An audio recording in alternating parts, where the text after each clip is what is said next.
fun week. You know, you think about coming to Texas and you don't necessarily think about using spinning rods, but I caught all my fish this week on the Smeltinator jig head and the Z-Man jerk shad. Same bait that I used in Knoxville last year, and actually caught all 15 of the fish I weighed on this bait. The fish are starting to want to go to the bank, but when we got here last week, I mean, it was still cold. And there was a lot of fish out in the main basin, out in deep water, a lot of fish suspended and chasing bait around. So this is obviously one of my favorite ways to catch bass. And so when I get to do it, I, obviously love it. This head's all beat up. I caught quite a few fish on it today, but again, when you think about coming to Texas, you want to think big baits, but I was using the 4-inch jerk shad just with a 1/4 ounce Smeltinator. I tried a lot of the bigger baits, caught a few in practice, but it just seemed like all the shad the bass were spitting up were really small. And that's kind of a normal winter scenario. That was sort of the good one for me. I did mess around with a few different colors. That one was sort of the best the last couple days, the shiner color.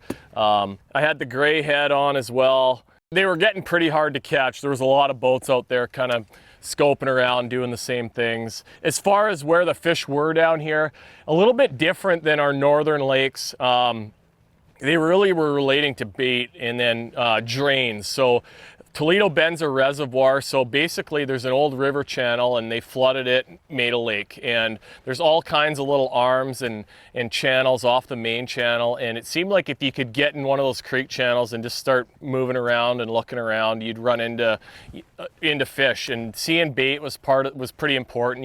If there was a lot of bait around, you knew that there was going to be bass as well. So when I got here, I'd never fished this lake before last week. I'm fishing all the points and humps, and I didn't have a lot of luck until I did sort of just go out to sea and float around. And I think most of the guys that did well this week were sort of doing the same thing. There was a lot of minnow baits and Smeltinators tied on a lot of the other anglers' rods. So a lot of the fish here were up high in the water column, the top 5 or 10 feet. So for those, I was using the 1/8 ounce head.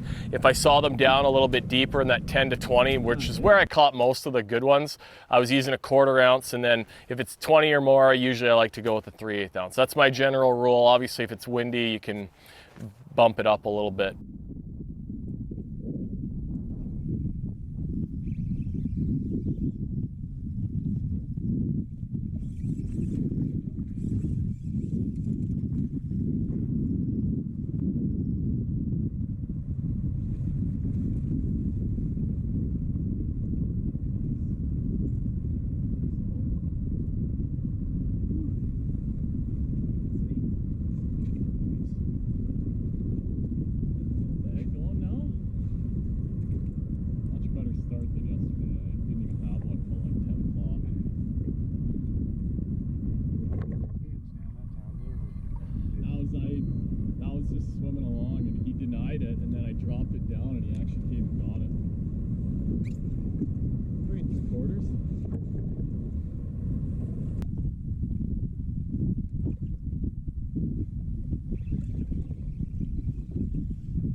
The cool thing about the Smeltinators is they come in 5 different hook sizes and 4 different weights in the Smeltinators, a variety of good minnow imitating colors.